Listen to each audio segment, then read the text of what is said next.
Hello and welcome back to another episode of the Sons of the Next Generation podcast. I am your host, Joe Turner. And in the studio today with me, I have Mr. Fernando. You can say hi, Fernando. Hi. He said hi. Guys, today we are going to be talking about something that you don't want to miss. Fernando has a very, very impactful story, and I'm going to throw my little tidbits in there because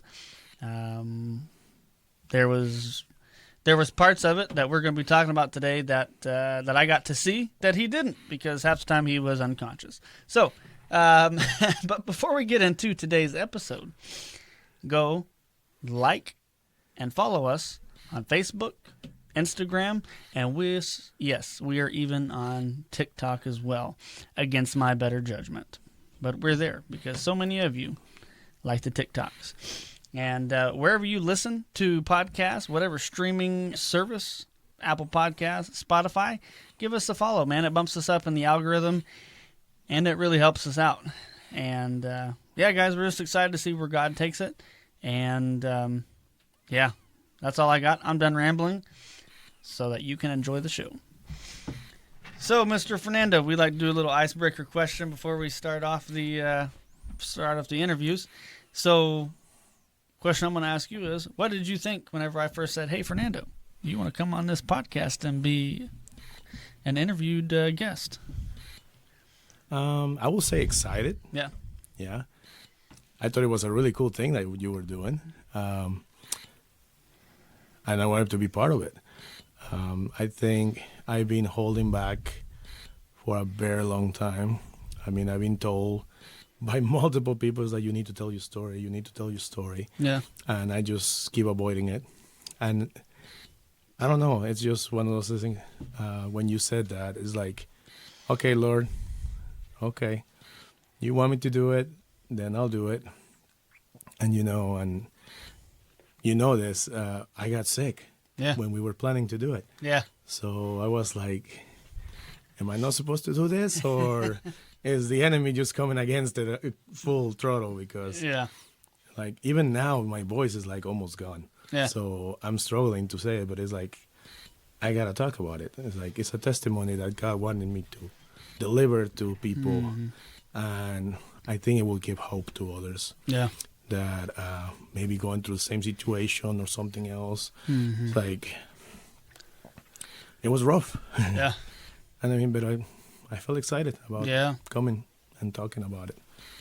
Cool, man. But yeah, man, we're definitely thankful that you're willing to come on, and it's exciting to see what God's gonna do. So I mean, guys, we're just gonna jump right into it here. In 2020, I don't remember. Did your wife happen to with her book that she wrote? Did she happen to write down what month that was? Oh yes. Whenever. My wife has very good memory about dates. So yeah. Yes. So in 2020, what month was it that you first went in? October 29 is when I got really sick. We first contracted COVID like maybe a week before that, before the 29. We were struggling with it for a while, especially my wife and I. The kids recovered like almost instantly. But my wife and I would stay in bed for days on end. It hit us hard. I want to say the 29, it felt weird. Like I didn't feel like myself. I know I'm saying a lot because when you have COVID, you really don't feel like yourself, but it felt weirder than that. It would feel like I was very drowsy, very lethargic. And I told my wife, it's like, honey, I don't feel good. Like, what do you mean? You're sick. It's like, no, like I really don't feel good. It's like, I think you need to call somebody. It's like, okay, let me call 911 then. And she went to the phone, she called 911. They came to check me. I remember we sleep in the basement. That's where our main bedroom is. And I remember I still walked the stairs like nothing. Went into the front to receive the guys from the ambulance, the paramedics. they sat me down and they were like, "Oh, what are you feeling? What is your problems?" Like, "Well, we got COVID. I'm having trouble breathing, maybe, or something. I feel kind of lethargic, lightheaded." And then, okay, let me take your, Your vitals. your vitals, and let's see how you're doing on your oxygen concentration. The guy put that little thing on your finger to check your oxygen concentration, and he freaked out because he's like, "Your oxygen concentration is 66." It's like, "How are you walking?" It's like, "You're not even supposed to be conscious right now." It's like, you're not breathing.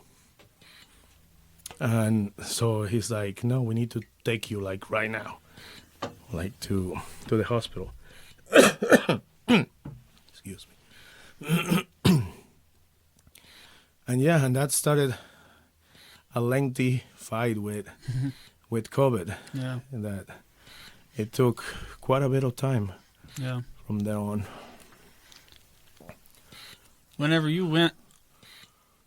So they took you from your house by ambulance to the hospital, right? Correct. Okay. And whenever you went and they took you to the hospital, there was I remember the time whenever we all knew it was very serious, which we're going to get to. I'm not going to get into that right now. But I just remember after they took you there and they obviously admitted you to the hospital, do you remember what you was thinking or what you were feeling or what happened like after they got you to the hospital? Yeah, I was still conscious the whole time in here. The first time that I ended up in the hospital, it wasn't as bad. It was, I was low on oxygen, but I wasn't as bad. It was just COVID kicking my butt, I guess. I ended up in the COVID ward that they had in the hospital. I want to say I stayed there for a couple months. I entered October 29, let me see here, and I was released on December the 18th, so I didn't stay there for too long. And through the whole ordeal that I was there, for the most part, they had me isolated, so I didn't get to talk to anybody or see anybody until my wife was able to get my phone to me, and I was able to do video chats with my kids and her. But for the most part, it was just me and the nurses in there that were allowed to be in that ward. And I want to say it wasn't so bad because I really focused on just praying and worshiping in there. And I don't know, I got really close to God at that time. It was really different for me because I had all the time in the world.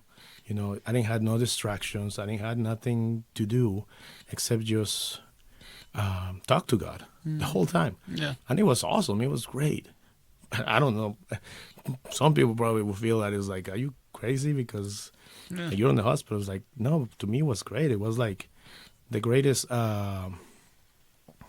vacation with God. Yeah. Because I was talking to God, I was listening for Him, and I felt like I was going to be fine. Yeah. You know, I was full of hope. And even the nurses, when they came into my room, they used to tell me this, that it's like, there is something different about you. It's like we go all around this area and we see people, it's like the lights in their eyes are gone. It's like, and we come to this room, it's like, and we feel it. Like we feel this light in this room, and your eyes are full of life.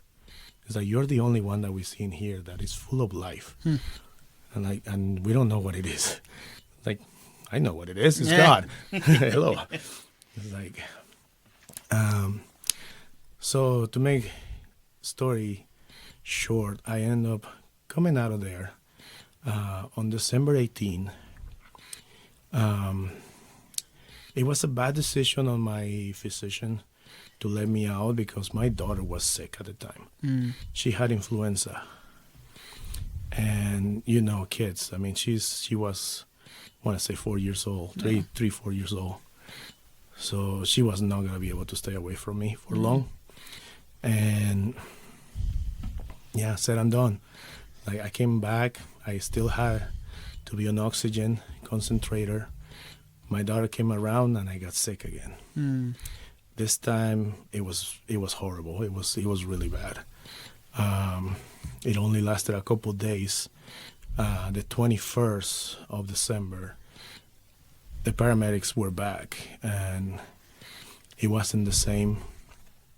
This time around, my lung collapsed from it, and I was literally not able to breathe at all. Mm. And it was horrible feeling that. Like, just to not be able to breathe, like you're drowning on your own body. Mm-hmm. I passed out when they were taking me out. I don't remember anything after that or what happened. I just remember seeing flashes and lights of the paramedics just trying to do something while I was going to the hospital. My wife filled some of the gaps that I had. It's like they took you to the hospital. I was riding with you. The moment you got into the ER, they stab you in the chest with a tube to release the pressure. And even after that, your lung was not inflating. It's like, so they had to intubate you. Like, I was completely out. I don't think I remember anything of that till maybe a month later when I woke up, because I was in and out the whole time, and I just don't remember any of it, of that.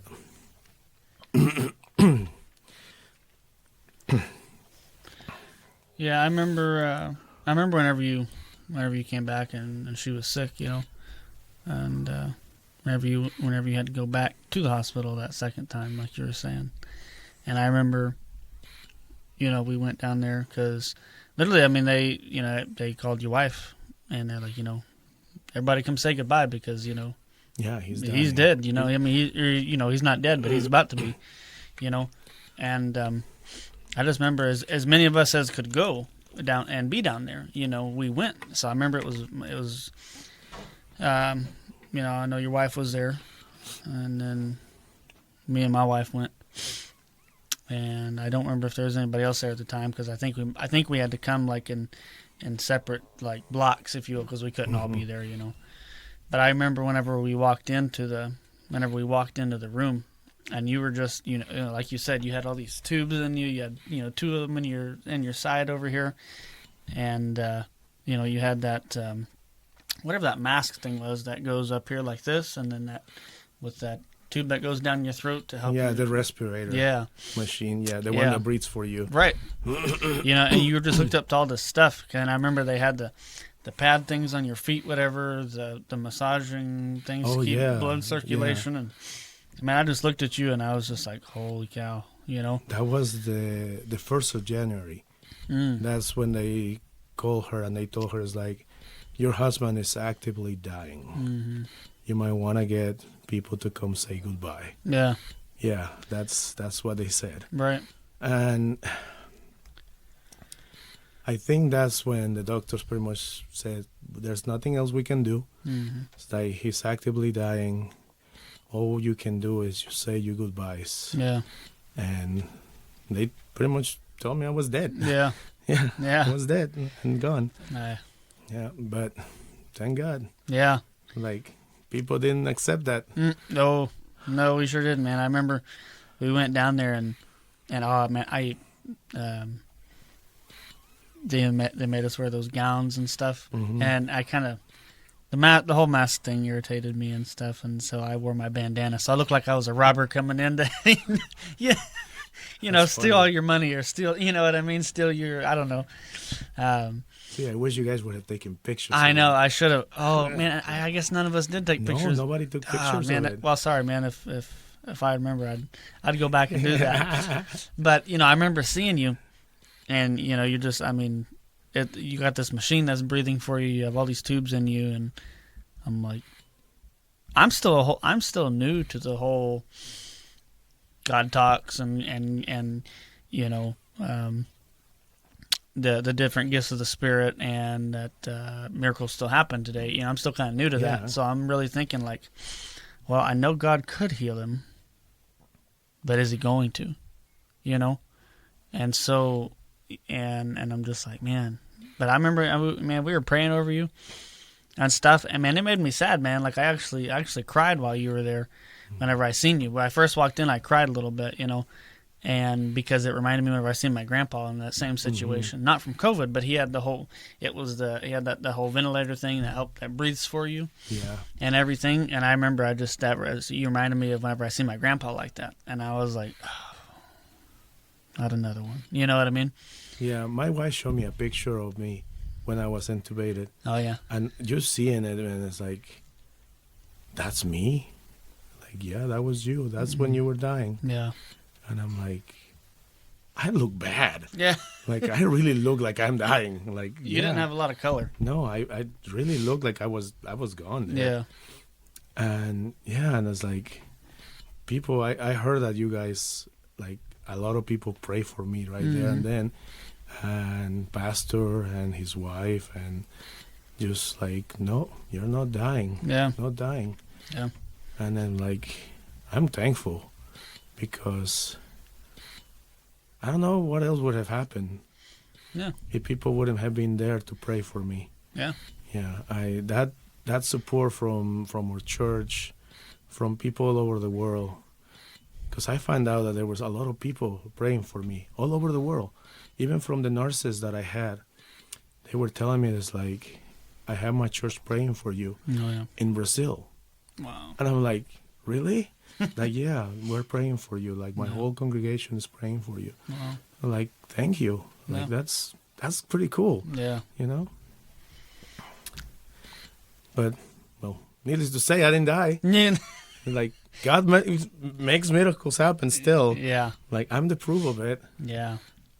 Yeah, no, and it's and that's why, man, honestly, that's why again I called you last night, cuz I'm like, man, like, you know, I'm not I won't get into why I called you or last night, but you know, when I called you last night, I was like, man, we got to do this, man, because I had told Fernando, I was like, you know, there's some stuff that they're going through, and I said, look, man, I'm not going to bug you. I'm not going to bother you. I don't you know, I don't want to keep hounding you about this. And then yesterday I was like, no, man, I got to hound him. I got to get him on here, because I'm like, you know, people need to know, because, you know, how many people, like, you know, like me for the longest time, like all these other people that, you know, oh, you know, if doctors say you're dying, man, you're dead. You know, growing up, man, we never laid hands on anybody and prayed for somebody. We never did that. I mean, we'd pray for people. Don't get me wrong, but there was, there was no praying over healing. It's just like, oh, you know, God, you know, if it's your will, and if you're okay, and blah blah blah, you know, then, you know, we'd love to keep this person around. And it's just like, man, that's not walking in the authority that we have in Christ, you know. And guys, I need you to understand my heart behind this. I'm not making fun of anybody that doesn't believe in that. That's not what I'm doing. But what I'm doing is, that's how I grew up, right? And that was my perception, that was my belief, and I don't believe that anymore.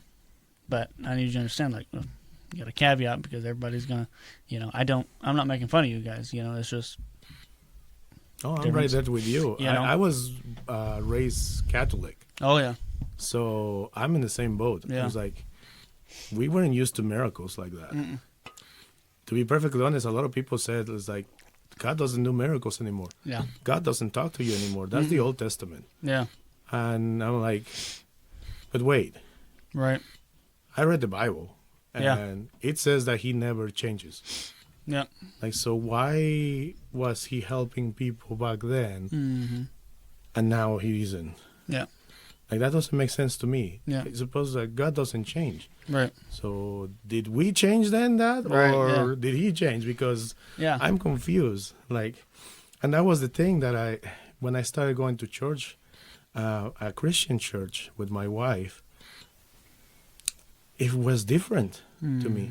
Even from the first day that I ever went to church, the pastor of that church It was a very charismatic church. Mm-hmm. I was not used to it. And going through the doors, walking into that lobby full of people, and I see this crazy white guy all the way in the back. I'm like single out, like Mexican dude coming in through the door, you know? And I look, I mean, you see how I look. I look like I could be a bad guy, you know? Yeah, right. I know how I look.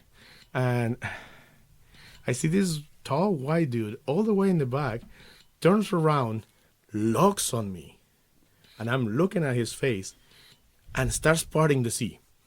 Literally, the people just parted away while he was walking towards me, and I'm looking around like trying to run. And he comes to me and he grabs my hand and he shakes it. It's like, you must be Fernando. And I'm like, yeah. Like, welcome. It's good to see you. Please stay. Yeah. And enjoy your time here. I'm like, okay, thank you. Walks away, starts meeting other people, like nothing happened. And I'm like, honey, who's that? It's like, that's the pastor of the church. He's the main guy. And I'm like, I never had that happen to me before. Yeah. Like, how does he know my name? He's like, oh, I told him your name once. And that was the thing about that pastor. Is like, God gave him with memory that he can remember everybody's name. Doesn't matter if he only heard it once. Yeah. He comes to you and it's like, hi. And he calls you by name. Yeah. And everybody by name. And it's like, it's a gift that God just gave him. And it's like, and that changed my perspective on from the get-go on the first day of the church. Right. Like, this is different. Yeah. And then I started learning about miracles and things that happen. And I had never seen anything like that. He had people coming in and praying. And I saw with my eyes things disappear on people. Yeah. Like cancer's gone. Big knots like on their bodies just disintegrate and go back in to their bodies. And I'm like, this is weird, but it's cool. You know, it's like, I don't know what I'm seeing. It's like, and it kind of opened my eyes to the spiritual, like, this is real. God is real. God's still doing things in the world. And I started believing from then on. And from then on, we started tithing. We started going to church more often, trying to get involved with the church at the time. Like, there was always something to do. Like, try to keep you away from it, obviously. It always is. And then when we moved over here, we tried to find a church that was representing something like that too. Yeah. And that's how we found Roy and Liana. Yeah. And we've been there since then. Since we got here pretty much. Yeah. Yeah, in 2013. But going back again to the whole thing in the hospital is like, I went through a lot of bad stuff in there in the hospital. It's like my faith got tested, for sure. It's like just the fact that I came back to life, you would think that it would have been enough for me to believe. But at the time, it was really hard because I had just come out from fighting COVID for a couple months in October to December, and I was full of the Spirit of the Lord. I even had an encounter with Him while I was there. Yeah, like in the hospital? Yeah, when I was in the COVID ward, before the January fiasco that I was dying again, I had an encounter with God over there. It was almost by the time that I got out on December. I was praying, and I was really, really into the Word that day. And I asked the Lord to show me His greatness. And no lying, in a blink of an eye, I wasn't in my room anymore. Like, I was in front of this, I don't know how to explain it. Like, it was almost like those Roman places where people gather. Like a Like, Coliseum? not like a No. coliseum, but more like places where people go to speak, Mm. with big columns of marble, Oh, yeah. and there's a pedestal in the front, and there's like a throne. Mm. And I actually thought that I was in the throne of God, Mm. and that He took me there, because the moment that I opened my eyes, I couldn't even look at Him. Mm. It was so bright.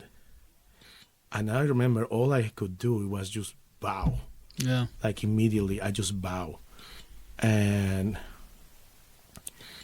I look up, and to His right, I saw Jesus. Hmm. And He just looked like a man. He was just a man in a white robe. I don't remember his face right now, Mm. but I remember what he looked like. And He walked towards me, and He had sandals. I remember His feet. His feet just looked normal, like a human, normal human. Yeah. But it was the robe.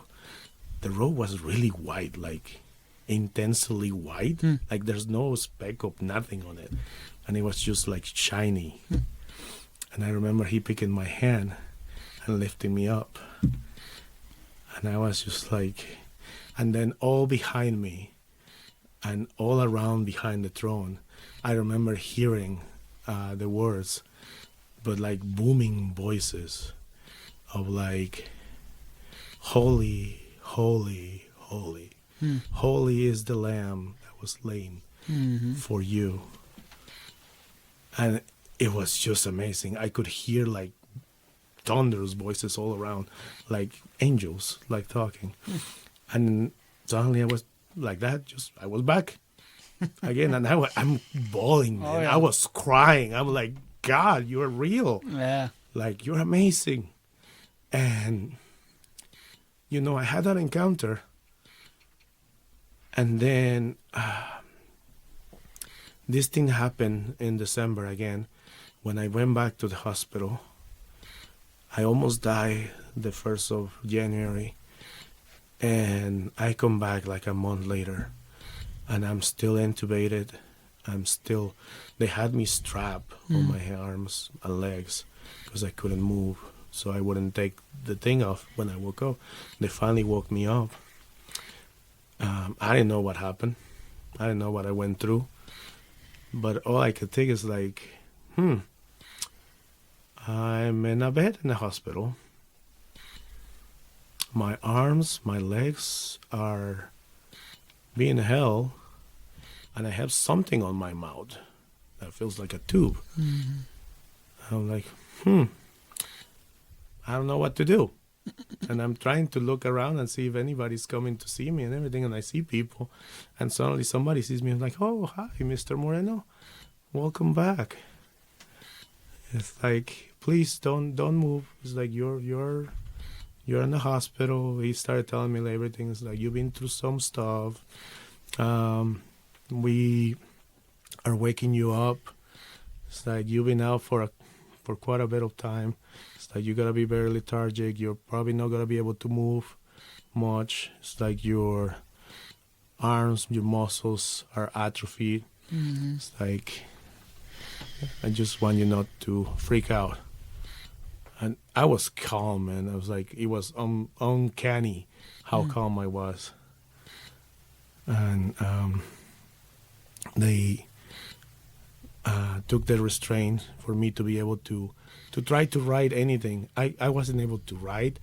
I wasn't able to talk. I wasn't able to do nothing yet. Mm-hmm. And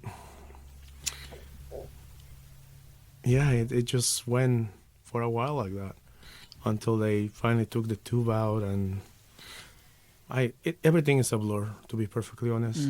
Because all the time that I was there, I didn't come out till April. No. April, I want to say 1st. That's when I got out again. And everything that I went through on that stance is like, there was a time that I lost faith again. And it's kind of weird to say this because you're coming from having an encounter, the one I had before, to being revived and then just feeling lost again. Like I lost everything that I gained that time. Yeah. And I was really mad. I was really mad at God at that time. It's like, why? Why me? Why this? It's like God, if you're gonna have me like this, it's just like, why? Like, why did I do? And it just bummed me down a lot at the time. And my poor wife, she didn't miss a day Yeah. coming to see me, and just was there all the time, even when I was mean to her, that she said that I was, because I don't remember any of this. I was on some drugs apparently, that I was like super mean to her coming through the door. Yeah. Like, where you been and this and that. Like, I don't remember any of that. And I'm like, I'm so sorry, honey. Yeah. I'm like, I'm really sorry that I was like that. And she said that it's like, yeah, you were in some really, really bad stuff. Yeah. Like through the times, like that's why probably you don't remember any of it, because you were out. And I was in a lot of pain. It got so bad. I had people coming all the time, coming to see me, praying for me. I thanked them and everything, but I was still struggling with it. It was really hard. And there was this point in my life in there, while I was there, that I was in so much pain because of all the things that I had done to make my lung inflate again, and all the water that was in my lungs, they were pretty much, they sucking blood out of me. Like, I had tubes on my side, and my wife says I look like a cheese wheel, like with holes all over, like so many holes that they made me to put tubes to drain my lungs. And I was in such pain that I just couldn't take it anymore. And I got to the point where I asked God, it's like, God, if you're not going to heal me, if you're not going to take this pain away, just kill me. Just end it, please, because I cannot take it anymore. I was crying, man. I was so much pain. They were giving me morphine. They were giving me stronger stuff than that, and it didn't do nothing. And I just couldn't take it anymore. And I told God, I finally told God, it's like, if you're not going to do nothing, if you're not going to heal this pain, it's like, just take me. I'm done. Yeah. I cannot do it anymore. Yeah. And of all the things, man, that happened, I still remember the feeling of the pain just going away. But it was, I'm telling you, it was amazing. Because it went from being to the point that I wanted to die to actually bearable. Like that. He answers prayers. He answers your call when you actually go down and cry for him. Like, help me, please. And that brought me back to thinking about Job. It's like, okay, so I'm going through this for something. Like, I don't know what it is, but I hope you tell me eventually. Yeah. It's like, because I don't know why I'm going through all this. But it's like, I believe in you, and I'm sorry that I walked away from you like that. It's like, I know you exist. Like, you just took my pain away. Like, I thank you. No. And not 2 weeks after that, I started getting better and better and better. And it was like miraculously healing from having tubes all over my side.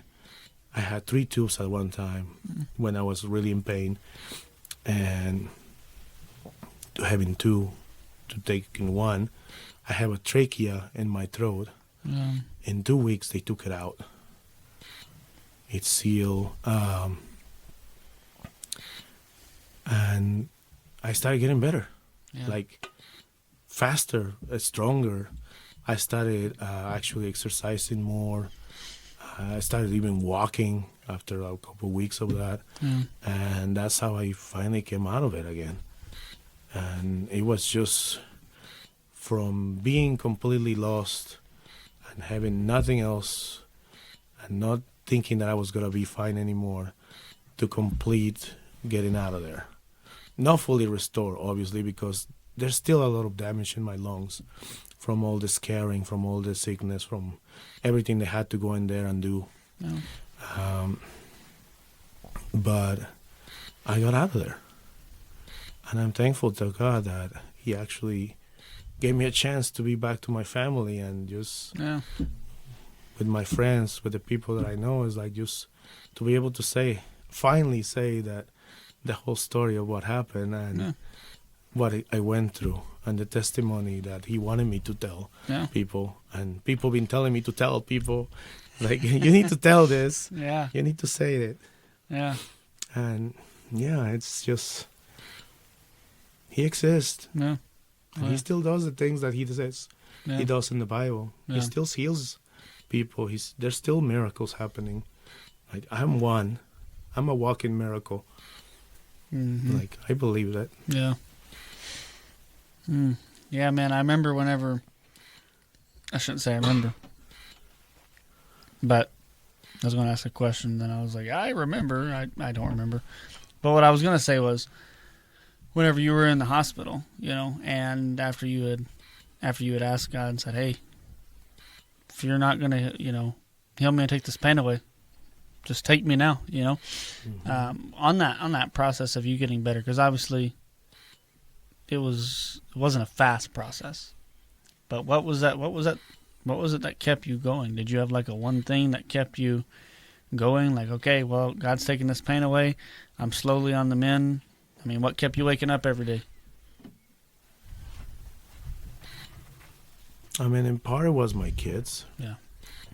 My little ones. I mean, she was 4 at the time. My older daughter was a little older than that. She was like 8, I think. And that's what kept me going. It's like, I want to go back to my kids. I want to see them. I want to be with them. I want to stop watching them through cameras or them coming to visit me in here. Yeah. It's like, I want to be with my wife. I don't know. It's just everything that was happening is just, and I want to say it did go fast.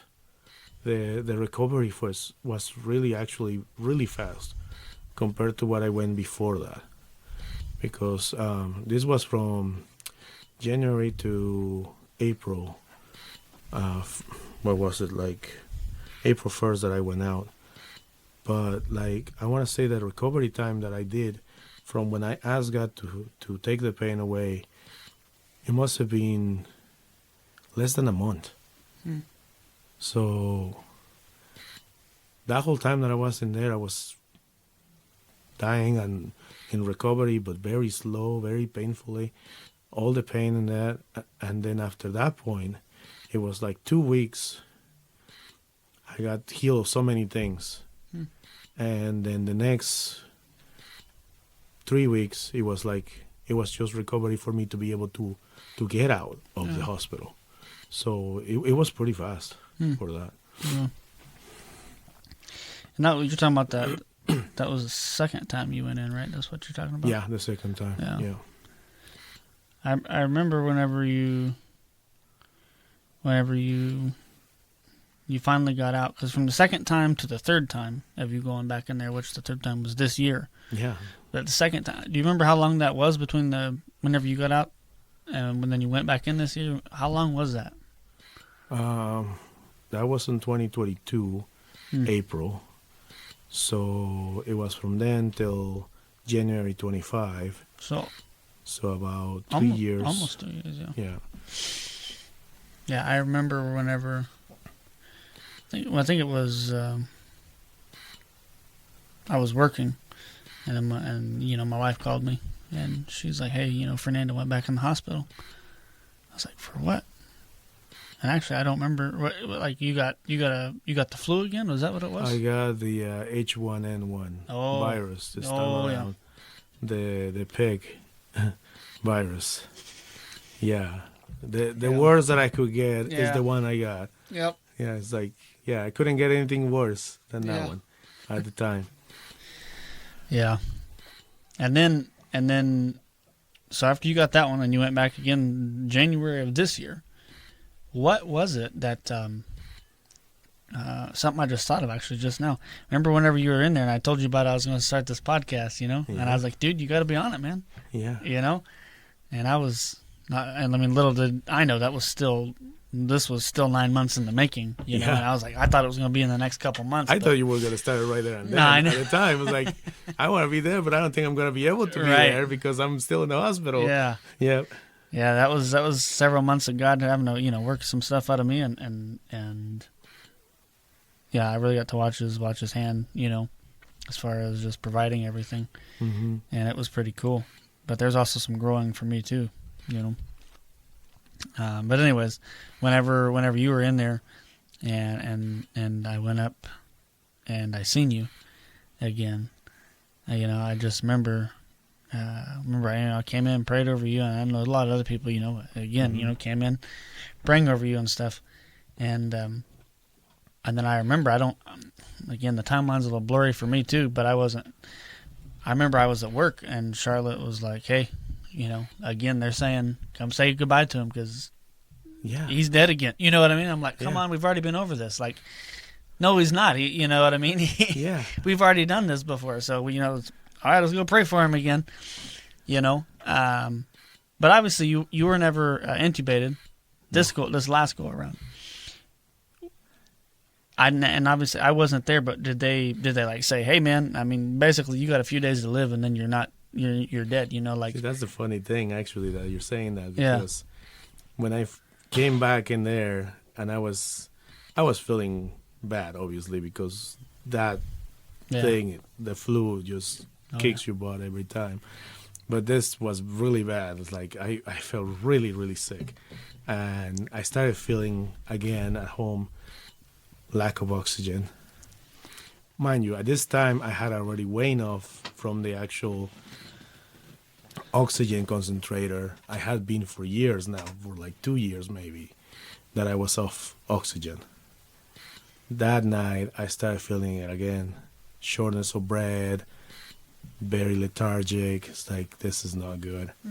So I plugged one of the tanks that I had there, found one of the cannula things to put on my nose, and I went to bed with one on.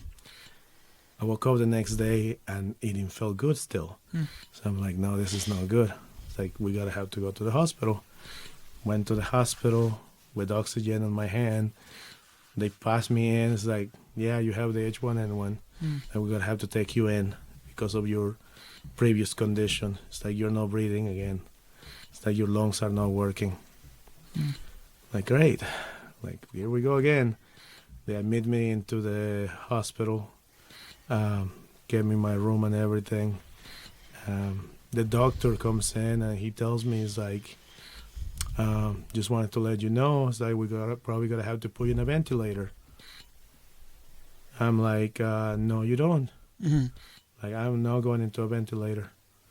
It's like, well, if you don't go into a ventilator, it's like, you're probably going to die. And I'm like, well, it is what it is. It's like, if God wants me gone now, like, I'm gone. Like, it's in his hands. The doctor took a look at me when I said that, and he was like, okay. That's it. That's all he said. Okay, like, if you want to die, you can die. Huh, wow. Walked away. And I called my wife. I was like, okay, so they told me that I either get on a ventilator or I'm dead. She's like, what? I was like, so I told them that I guess I'm dead. Yeah. She said, I'm like, I am not going into a ventilator. Yeah. It's like, I am not. It's like, Lord, I'll leave this in your hands because I am not doing that. It's like, you keep hearing people going on ventilators and dying. all the time. I'm like, I am not doing that. It's like, I'm not going to do it. And so they put me on this process of getting healed without a ventilator, trying to do all kinds of things to make me recover slowly. And I thought it took a month to get out of there again. But my wife says it took a lot longer than that. Yeah. Like 2.5 months. I don't remember. It went so fast for me in that time. I still like, Lord, if it's your will that I die, then I die. And that's it. This is how far I made it. Yeah. Like, but I'm going to still trusting that you got me out for a reason the last time, and you got to get me out of this time. Yeah. And he shut up. Yeah. He did it again. Like, I'm out again. Yeah, Like, you are. I'm still alive. Yeah. Doctor doesn't know why, Yeah. but I'm still alive. Like, I didn't have to go into ventilators or nothing. Yeah. No, man, it was crazy because, and honestly, I don't know if I ever, I don't remember if I ever told you this story. So it was not long after you'd been in there, but it was the first time that I had come and that I had visited you since you was in there, this year in January. And I remember that, you said you was having like trouble breathing, like you were like having to force, to breathe pretty much, and you were just having to work really hard at it. And I remember, I prayed over you, I prayed healing over your lungs, speaking life into you, and your lungs and your body and everything like that. And I don't remember what all else I prayed. I just remember that I prayed that. And I remember I got in my truck, right, because it was wintertime and it was cold. Yeah. I got in my truck and I was fine. Mind you, I was fine the whole time, but I got in my truck and I started to drive off, and it was like all of a sudden, dude, I just couldn't breathe. Oh, wow. Right after I prayed, I just couldn't breathe, and I'm like, what kind of crap is this? I was just breathing fine, and it was literally while I'm driving, and I'm driving out of the parking lot, and I'm just like, and I'm like, I bet this is a spiritual attack. Yeah. And man, I started going at it, and in Jesus' name, and I'm like, and then after that, like I could breathe. But it was just weird because, like, all through from, like, my shoulder blades, all up my neck was just, like, so tight. And I don't know why exactly, but it was just so tight. And your wife was actually at our house. And so, I went there and she, like, rubbed my shoulders a second. And then she ended up hurting my neck more than it already was. She tried to do some twisty. And I'm like, stop. Yeah. And so anyways, it ended up hurting me, but I was just like, that was crazy. And so I told Roy and stuff, and a couple of the other guys, and I'm like, yeah, that's what that was. Sounds like a spiritual attack. But I was like, man, that was honestly, that was the first time I'd ever really had anything like that I was aware of. It's like, oh, you think you have the power to come against me? Yeah, exactly. I'm gonna show you what he's feeling. Yeah. And so after I felt that, I'm like, I bet you that's exactly what he's feeling, just the way, know. And so it didn't last very long. It was less than a minute of me trying to breathe like that. Yeah, the way you describe it is the way that I felt the first time. Yeah. The one when my lung collapsed. Yeah. Yeah, you start feeling like that, and this pressure is like, I cannot breathe. Yeah. Like, I cannot get any air in. Yeah. At all, and it hurts. It hurts really bad. Yeah.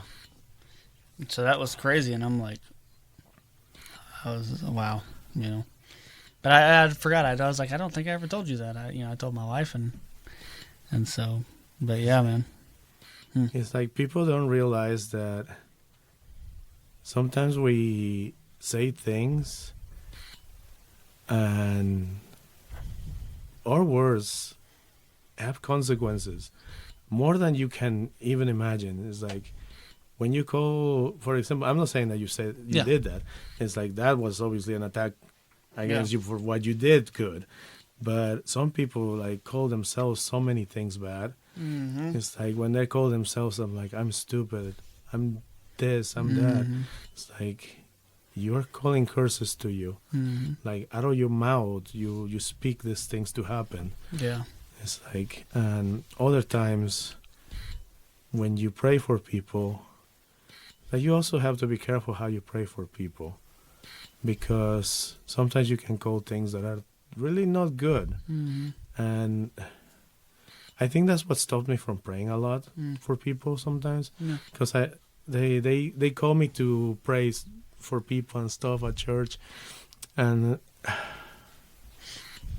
sometimes I just don't feel like I should be praying for people, because certain things that come into mind is like, okay, is it you, God, or is it me that I'm trying to say this? Yeah. You know, it's like I don't know if I should say this stuff, and I stop myself. Yeah. And then I ask pastors, like, okay, this is what I got.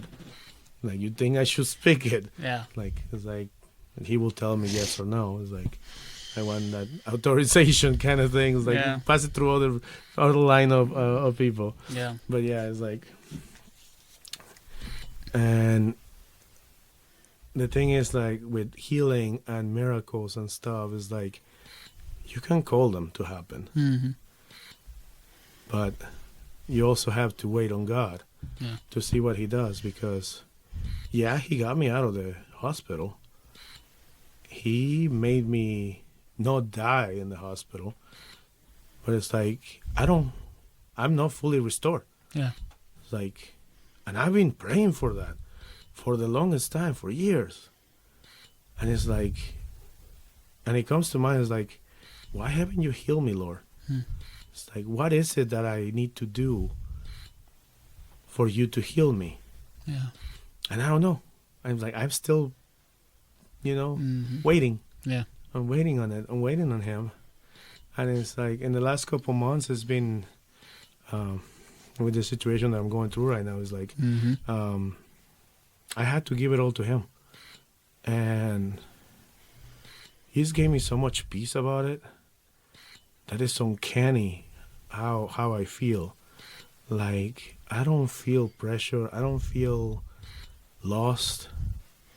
I feel more connected to him that I've been in forever. Like, almost kind of like when I was in the hospital the first time, when I had all the time in the world just to talk to him and be like, okay, this is what I'm going through today. This is what I'm doing. It's like, thank you for healing me. Thank you for being with me. Thank you for walking with me. Thank you for keeping my family safe. It's like, it's the same thing that I'm going through right now. And it's like, even though in the worst times of my life, you've been there. It's like, I just have to trust you that you're going to be there for me the whole time. And whatever happens, happens. And it happens because you want it to happen and you let it happen. And not because I'm trying to make it happen. Letting go of that. That's the hard part. Like, control. That's always been a thing for me, that is like, I gotta control the situation. I gotta know what I'm doing. I gotta have a plan how to do it, and then do the plan and follow the plan and stick to the plan. And this time it's like, no, I'm just gonna let it go. And he shows up and gives me peace, at least. Wow. What do you think it is that now that you're able to relinquish that control to God now with some of the stuff versus back before? Like, what was it before that made you want to control everything, and what has happened since that has made you be able to relinquish and consecrate some of these things to God? I guess that was kind of a two-part question, kind of. Well, to the first is like, what makes you be able to release this?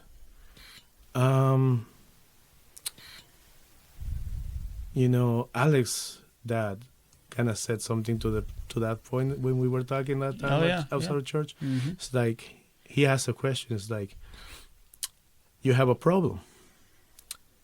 Do you have the tools to fix the problem? He said, no, I don't. I don't have the tools to fix the problem that I'm going through. Like, that is not your problem anymore. And that just like that, it clicked something on me too. It's like, that's what I was doing before he even said it. It's like, I thought about it, like, I have a problem, and I've been trying to do everything that I can on my own, try to fix the problem, but it's like, I don't have the tools. The people that I need to deal with the problem, I don't have them. It's like, so I cannot fix it. Like, why am I trying to fix something that I cannot fix? Like, just let it go. And the moment I did that, it's like peace. Hmm. I felt peace. Problem is still there. Right.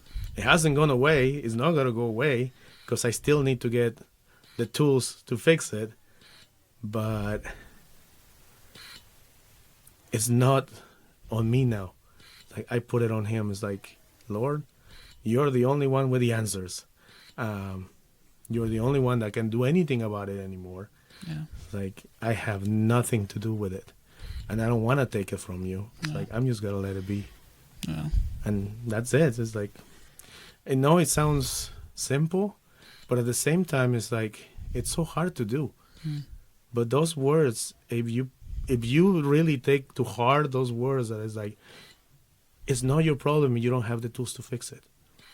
Just release it and let God deal with it. Yeah. That's it. Hmm. Well, that's good. Mm-hmm. What about to the other one? Like what in the past was it that you've gone through that? And I know I'm kind of springing some of these questions on you because I didn't even think about any of these until we're here in the moment, you know. Mm-hmm. But what was it beforehand that made you feel like you need to control everything? I think it's the nature of man, Hmm. to be honest. As we're made to provide. We're made to be the workforce of the nation, of the world. And I do believe that. And in my case, I've been through so many difficult times that have put me in a situation where I cannot do those things. Mm-hmm.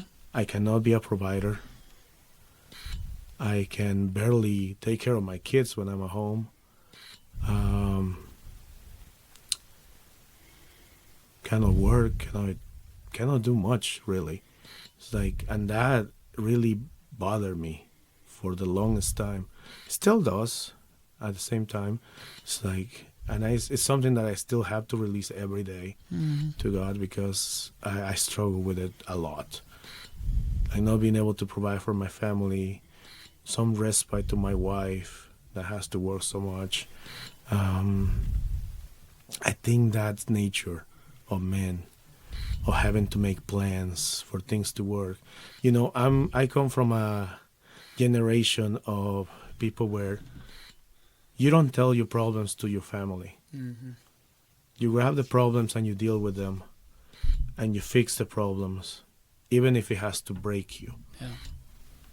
It's like you don't let them go through it. You're the only one that has to go through it. Mm-hmm. You know, I'm from that generation. It's like we don't tell other people what we're going through. We just deal with it. Yeah. And we stuff it. Yeah. Yeah. It's like, but God has put me in a place where I had to humble myself and be like, I need help. I cannot do this alone. I have opened up to other people. It's like, I don't have the money for certain things. Yeah. It's like, could you help me? And that is such a thing for a man to ask. And it still bothers me. Yeah. But I've been able to do it because I have to. But I don't know. I think that nature of man that is like, you're not supposed to ask anybody for help. Right. You're not supposed to open up with anybody Yeah. about your problems. You're not supposed to cry. Yeah. You're not supposed to do anything. It's like, that's the way I was raised. Yeah. Like, you're not supposed to show emotion because that makes you weak. Right. And I think that's really my answer. Is like, it's nature of man, the way the way we're told to be, Yeah. and it's totally contrary to the word, It is. and that's why we do it. And then once we confront it with the word and we pair it with the word, it doesn't line up. It's like, okay, you're not supposed to be doing that. You're supposed to release it. You're supposed to talk to people about it. Yeah. You're supposed to ask for help, especially from your spouse, Yeah. because they're the ones that see you struggling and they know you're struggling. Oh yeah. Your kids see you struggling with it. Like, you cannot hide anything from your kids. Mm-mm. It's like everything you do, they see. Yeah. And they will tell about it. You ask any kid, like kind of like you said, it's like you ask any kid about it, and they will tell you how you are at home. It's like, is your dad struggling with something? Oh yeah, Mm-hmm. They will tell you right away, oh yeah, he struggles a lot. Oh, yeah.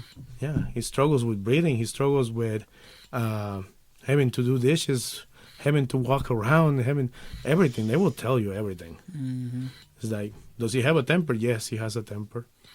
Yeah, like something that I also God has been dealing with me from the very beginning since I started going to church. Mm-hmm. It's like I had so much anger when I was young, and I carry that into my family. Mm-hmm. It got me in too many troubles through my life.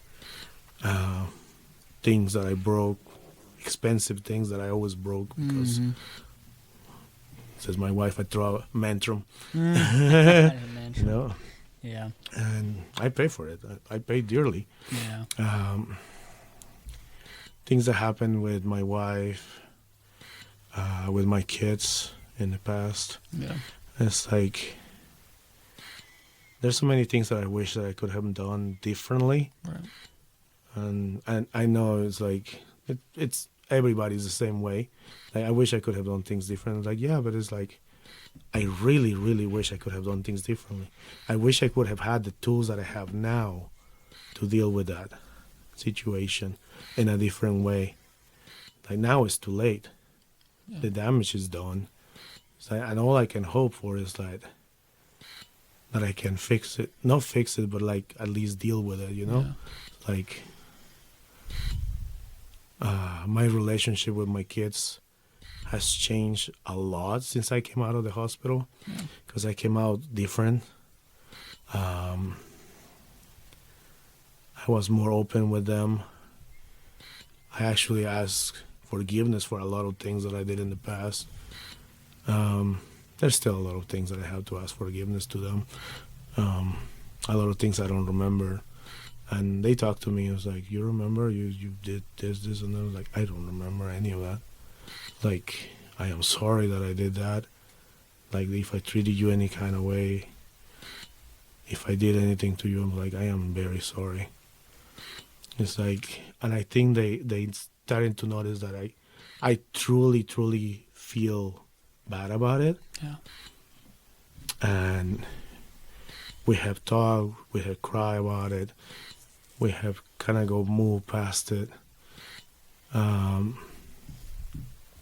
at the same time, it's like, I wish I could fix it, you know? Yeah. But I can't. It's done. It's in the past. And I cannot fix that stuff. Only God can fix that. Yeah. And thankfully, I've been able to just like release everything to Him, and I feel like He's been doing really well with everything because I've been feeling at peace. My home feels more at peace. My kids are safe. They're doing great. Mm-hmm. The one that I was worrying a lot, Mateo, he's doing really good. Yeah. You know, and that change didn't start happening until all this started happening to me. Right. And I just released everything. Hmm. I noticed that too. Yeah. It's like even his situation got better. Yeah. Like everybody in the family started getting better when I finally released that. Yeah. Because it wasn't just that problem that I was having, but like the whole thing is like, I just give it all to you, Lord. I release my family to you. I release my wife, my house, and my situation.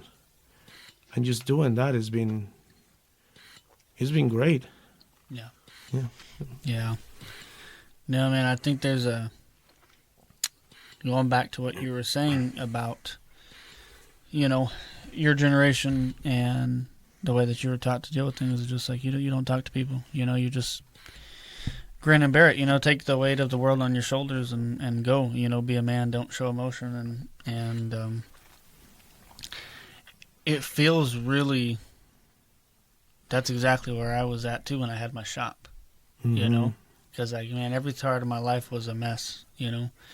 I mean, I made the least amount of money I've literally ever made then, and I feel like I was working the most hours that I've ever done, you know. And I've just seen my you know, the relationship with my kids not really falling apart, but it wasn't great because I just wasn't around. I was working all the time, you know, and the same with my wife too. And you know, I was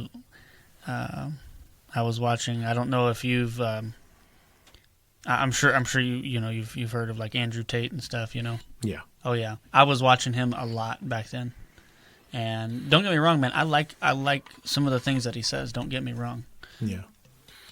But I honestly disagree now with a lot of what he says. There's just a lot of things that I just don't agree with. But that's what I was doing, man. I even told my wife, I said, man, I'm trying to build my empire here, and man, my empire sucks because that sucker It's came consuming everything it of did, your life. that sucker came crumbling to the ground.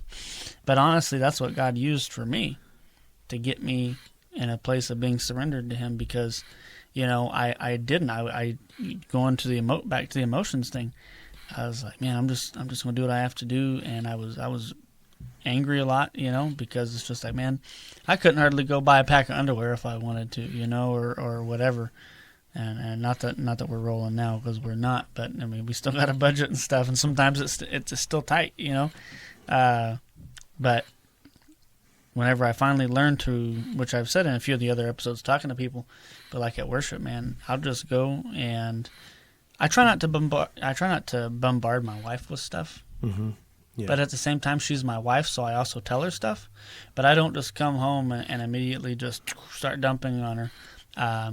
I say that. There has been a few times that I have, because it actually happened last week. One of the times I got upset at something just because her and I, we just haven't been communicating, and life has been really busy. And I just kind of was like, man, I know stuff isn't right, and it's really bugging me. And I kind of dumped on her without meaning to dump on her, but I did. And so I had to go back and I had to ask for forgiveness because I was like, honey, you aren't the source of the problem, you know what I mean? It's, and so I had to go back and apologize for kind of unloading my emotions on her because I hate doing that, but sometimes I do that, And we talked it out, and it was okay, we came to a resolution, in other words. Yeah.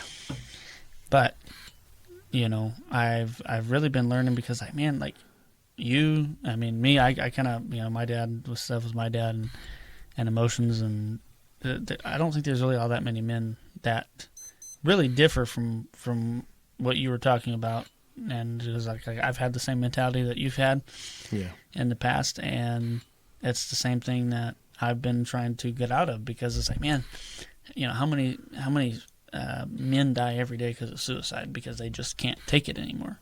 Yeah.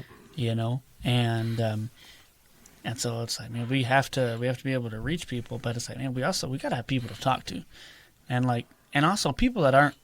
We gotta have people to talk to as men that aren't our wives, because ultimately at the end of the day, man, I love talking to my wife more than anybody else, but I can't just unload everything on her all the time. You gotta have other men and stuff you can confide in, and it's like if you gotta tell me something, tell me. Sometimes they just cannot relate to the problem that you're having. It's like for them it's different. Yeah. Because they think differently. It's like they're made as your partner, but at the same time you also have a group of people that you need to be talking to. Yeah. And my guilt is that I don't talk to a lot of people. Like, I don't know. It feels like a bother, Yeah. Like I'm gonna bother somebody with my stuff. It's like, no, why? But at the same time, it's like, yeah, I need to talk about this to somebody. In my case, it's different because my wife is the one that works, the one that spends her time at work. Yeah. And it's hard to make her not be at work like all the time. It's like, how do you come from not being able to provide to be like, don't spend too much time at work? Like, I can't, I cannot do that. But at the same time, it's like, you're killing yourself. Mm-hmm. You're doing way too much. You need to delegate. It's like, find a way to delegate things so you don't have to spend so much time at work. And sometimes she comes and she unloads on me too. And it's like, before, she used to come to me and I will tell her, like, things like, you should do this, you should do that. It's like, that's not what she wants from me. Yeah. It's like, she doesn't want me to fix it. And it took her to tell me that for me to understand. It's like, I don't want you fixing the problem. I just want to unload on you. I just want to tell you what I'm going through so you understand where I'm coming from. It's like, I don't want you to grab the problem and tell me how to fix it. Like, I don't need you for that. I'll deal with it myself. But at the same time, it's like, I want to be able to talk to you and tell you all these things. Right. And I'm like, it finally clicked with me. It's like, I'm sorry. Like, because man mentality is you give me a problem because you wanted to fix the problem. Yeah. It's like, if you're telling me something, it's because you want me to fix it. It's like, so don't tell me nothing if you don't want me to fix it. Exactly. But at the same time, it's like, I had to be there so she can unload that problem that she's got, all her stress that she's going through. And it's just put an ear to it. Mm-hmm. Like, just listen to her problem and just let her cry if she needs to cry about it, and just be the shoulder to cry about. Yeah. It's like, you don't have to fix it. It's like, just let it go. Another part that I just had to let it go. Yeah. Like, trying to control things like that is like, it's so hard. It's ingrained on you, man. It's really hard to let go of stuff like that. Yeah. Yeah, it really is. My wife and I, we had that talk too, and so I don't remember when it was. It wasn't that long ago, but it wasn't that recent either. Mm-hmm. That we had the whole fix it conversation, and so now I try to be like, and sometimes I still catch myself doing it, man. She starts talking, I'm like, okay, well, you need to do this, you need to do that, and then this, but by this action, there's going to be this reaction. And I'm like, yes, and she's like, I just want you to listen. Yep. I don't want you to sit, just listen. And I'm like, I don't generally talk to any other guys, and I don't usually have any other guys come up to me and just, hey man, will you just listen? I mean, you know what I mean? Not that it's never happened, but it's very rare that we just, it's like, hey man, I'm having this problem. What do you think? Because if I come to you for something, I'm telling you about my problem. I want you to brainstorm too, man. Two minds are better than one. Yeah. But sometimes it is nice just to have somebody listen, but it is harder for us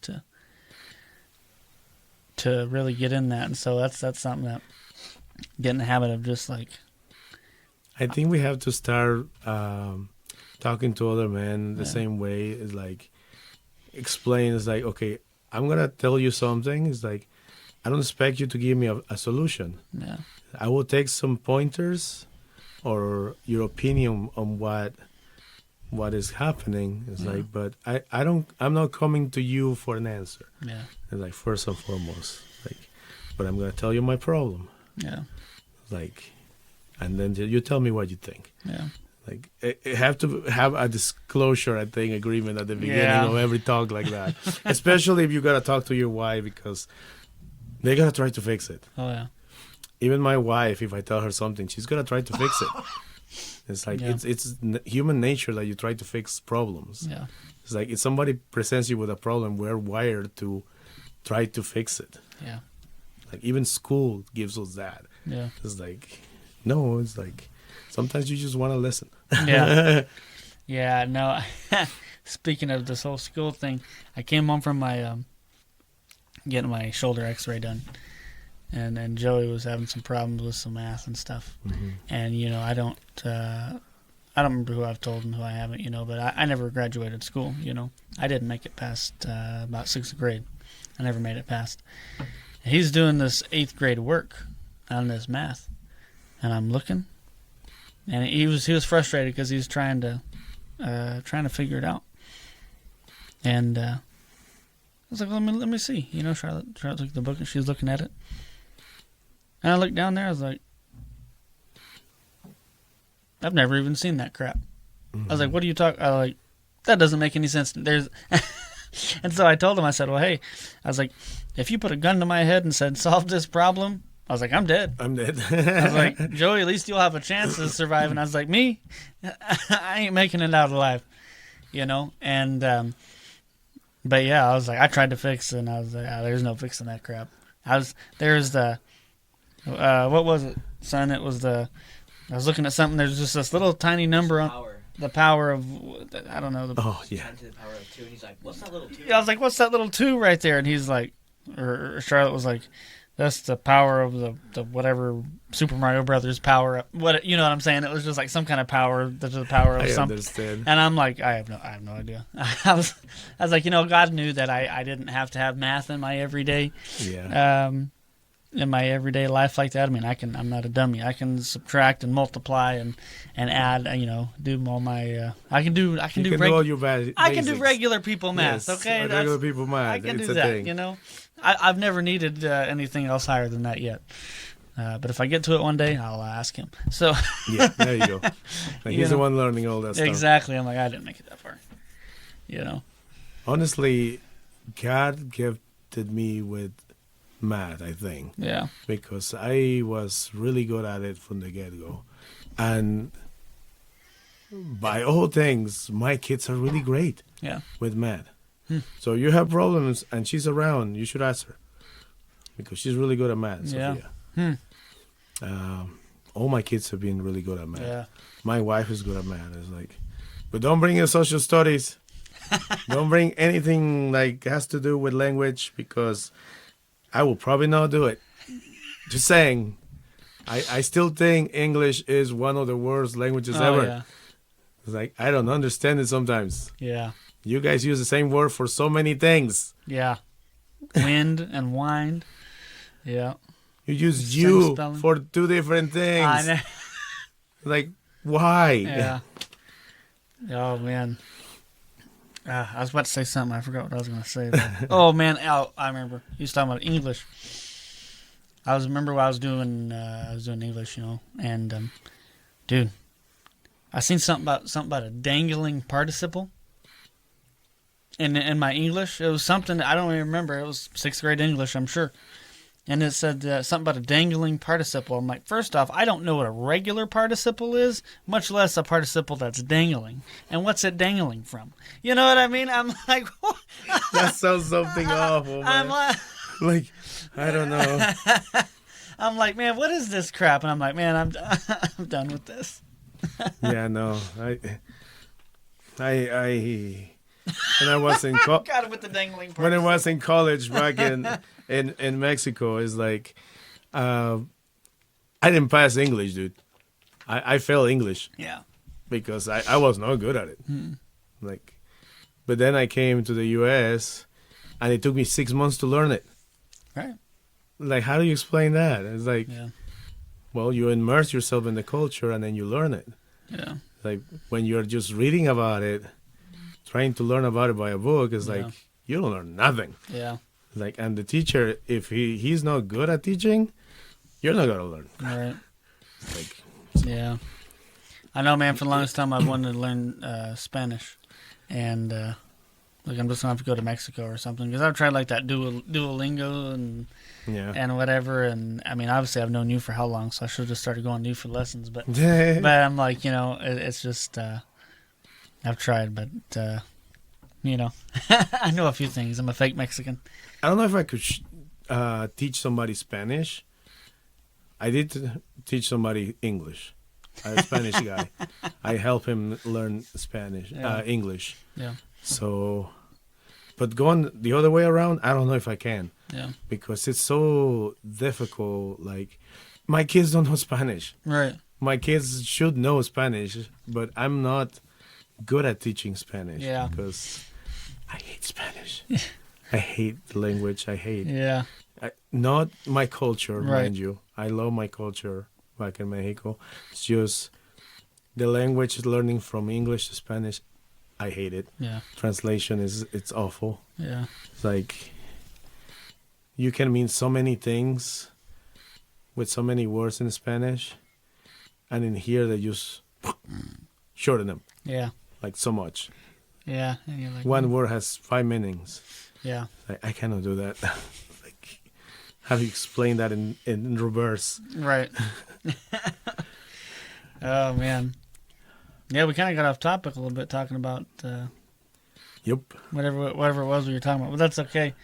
I know I wanted to, because, I know there's all kinds of people going through current health challenges right now. Yeah. That doesn't, maybe not exactly what you're going through, but, I mean, a lot of people have something, so with you obviously, because you're still on oxygen and stuff like that, and it wouldn't be advised for you to go run a 5K race. Oh no. I I probably wouldn't last the first 50 meters. Yeah. trying to run like that. What is the? I mean, like what number one? Like what keeps you going? That because it's just I've thought about it, and I've thought about you, right? And I've like obviously I knew you before it was anything like this. Yeah. And just you go do whatever you working at Walmart throwing boxes and having Yeah. pallets land on you. I was very physical worker. Exactly, and now it's just like you kind of went to, and now you're here. If you to, what I mean, and so, how do you stay positive? How do you stay? Not faithful, but like how do you,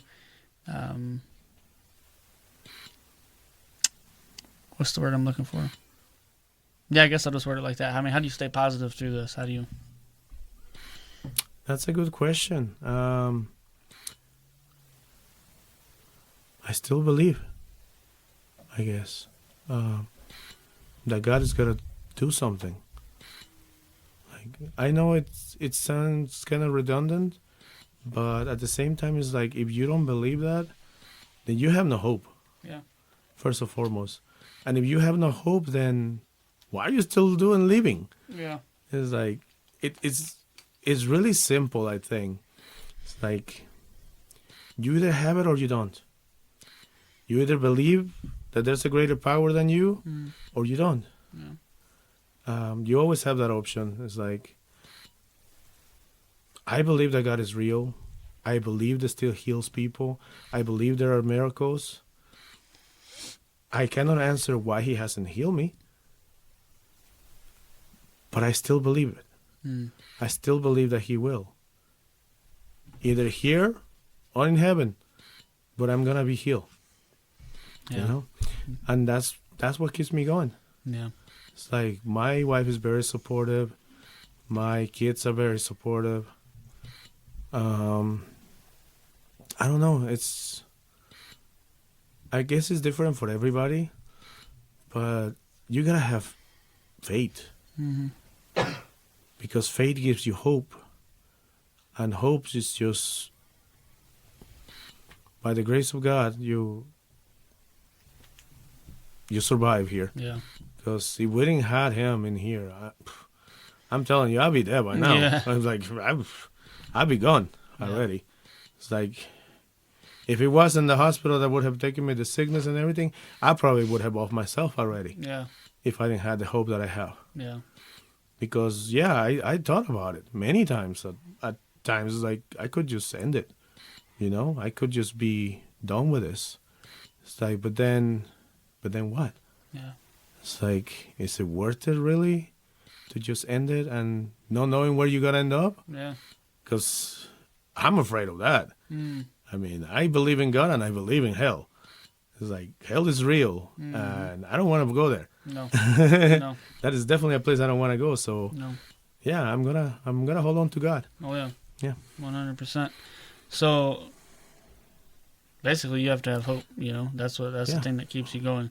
So if you were to say somebody right now is listening to this podcast and they're laying in their hospital bed, right? And they've been there for a while or whatever the case may be, right? But they've been there. What would you say to that person that's laying in the hospital bed that doesn't have any hope?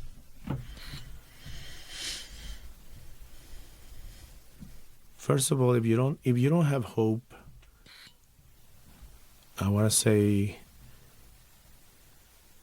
that I'm sorry somebody hurt you. That make you lose hope. Or I hope that you don't believe that God made this happen. Because He didn't. He allows things to happen, but He's not the one causing it. We have an enemy in this world, and he rules this world. And he's the one that causes all these things to happen, either by viruses, by other people,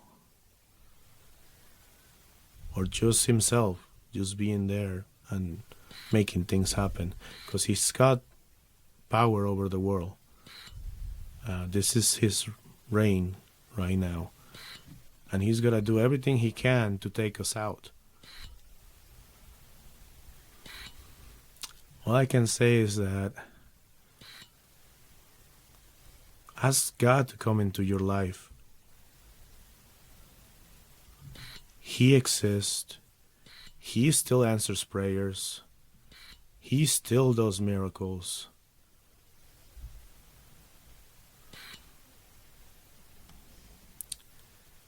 And if he doesn't heal you instantly when you ask him,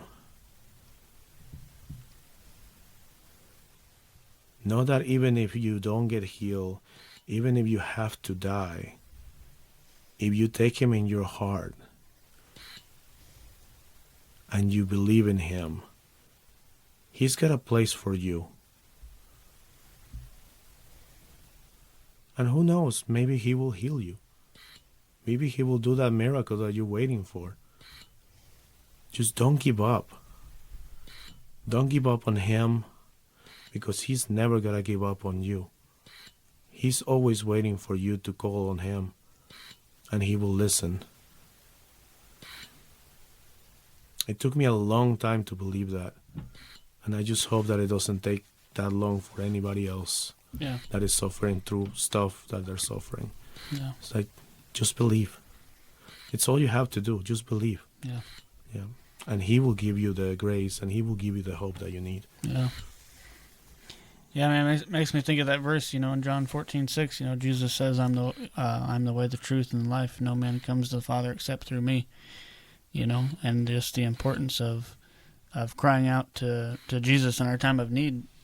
And again, I feel like, I shouldn't say I feel like, I know, for a lot of us as guys, man, that's hard. That's hard to humble ourselves and cry out, and admit that I don't have it all figured out. I have problems I don't know how to fix. I got problems I can't fix. And but we know the one who can fix them. And I think that's the great thing about about Christianity, because I mean you have that continuous hope, right? And I'm not saying that you always feel hopeful. Oh no. But you have that. You have that that hope is there, whether you feel it or not. It's an everyday fight. It is. It's never going to go until we are out of here. Yeah. And I think that's, because it's just, and I think part of it, because, we're tested. I mean, we're not promised an easy life just because we're Christians, It's not that, I know that there's a lot of churches and a lot of times they're not churches that I'm not smack talking them, but that's probably not a church I would attend. People they try to sell Jesus, like a salesman or something. They tell you all the good parts, but they don't tell you, hey man, sometimes you're gonna go through stuff. Oh yeah. And you got a choice, man. Either you say, Jesus, I'm still gonna follow you no matter what, or you're gonna turn your back and say, you know what, this Christian thing ain't for me. It's like they avoid talking about Job. Yeah. Exactly. They do. Yeah. It's like Job is a prime example. He's not important. Yeah. Like, he didn't go through anything. Like, yeah, I couldn't imagine that, man. Yeah, going through all that and still being faithful to God, yeah, that'd be hard. I gotta say, that'd be very, very hard for me. Just talking about all the sores and stuff on him and the boils. To me, it's losing your kids. Oh man, that will break me. Oof. That's the part that for me it probably will be the worst. Losing my kids. Yeah. Yeah, that's. I mean, I had dreams about stuff like that, and it's like I wake up crying because that is some reality that it really hits. And another thing that I wanted to say too is that some people don't feel worthy of forgiveness, and that's why they feel like they shouldn't be healed. They shouldn't be having miracles happen to them. It's like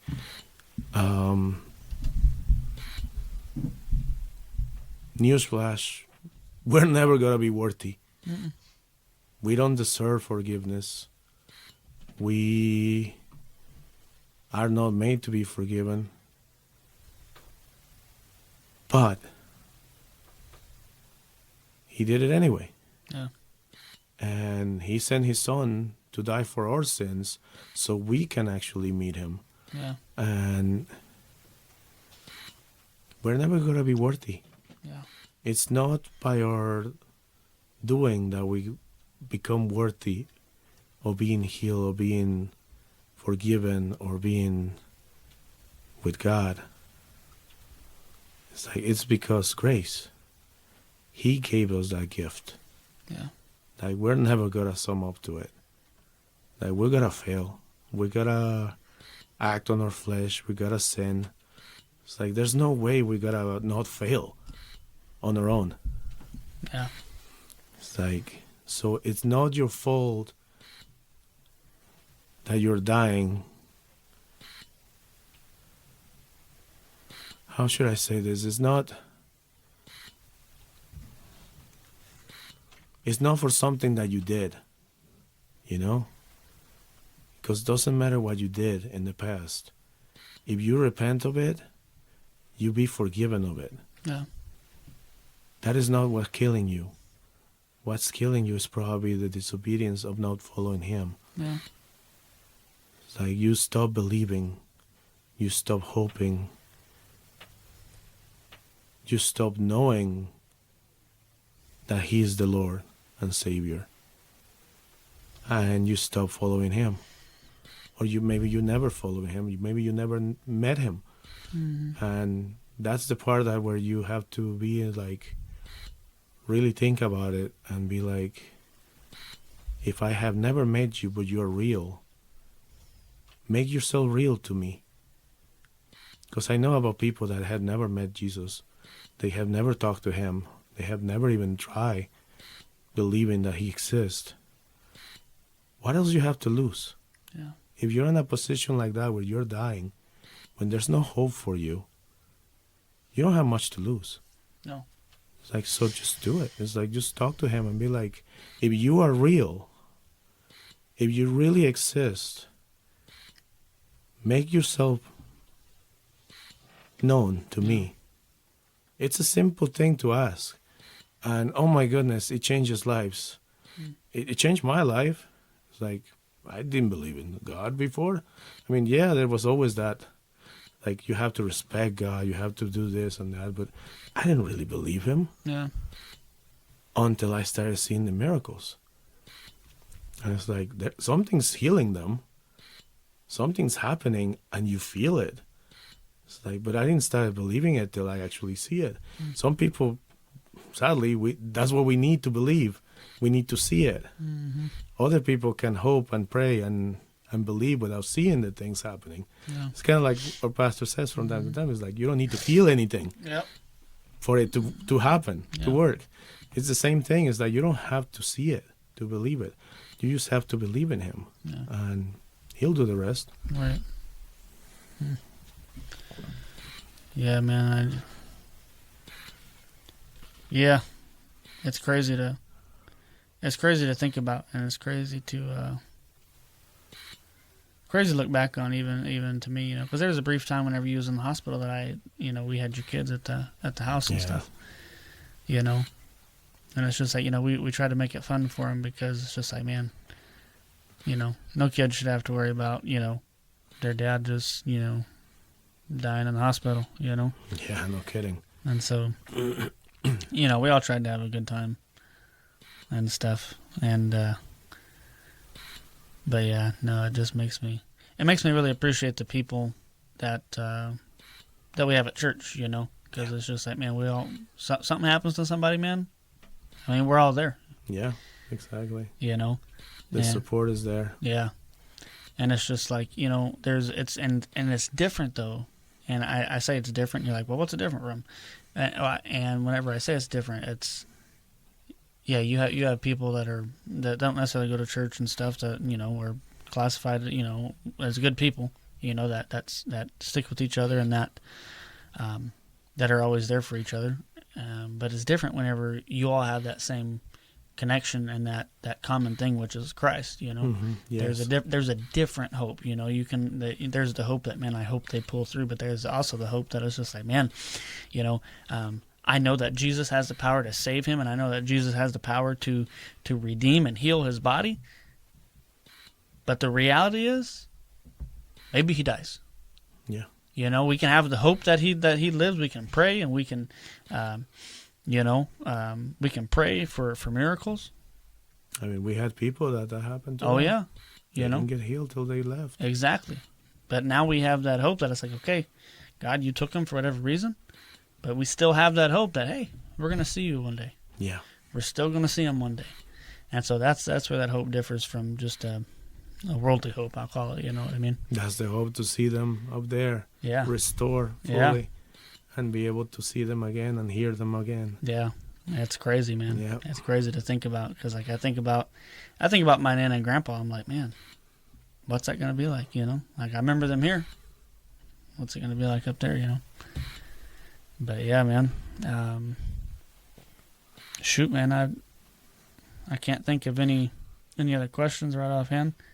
Yeah, I mean, I think we covered everything that I needed to cover right now. I think so. Yeah, with the whole hospital thing and the miracles and the just going through it situation. Yeah. There's a lot more stuff going on, but that's another podcast. That's another podcast. That's completely. Another one.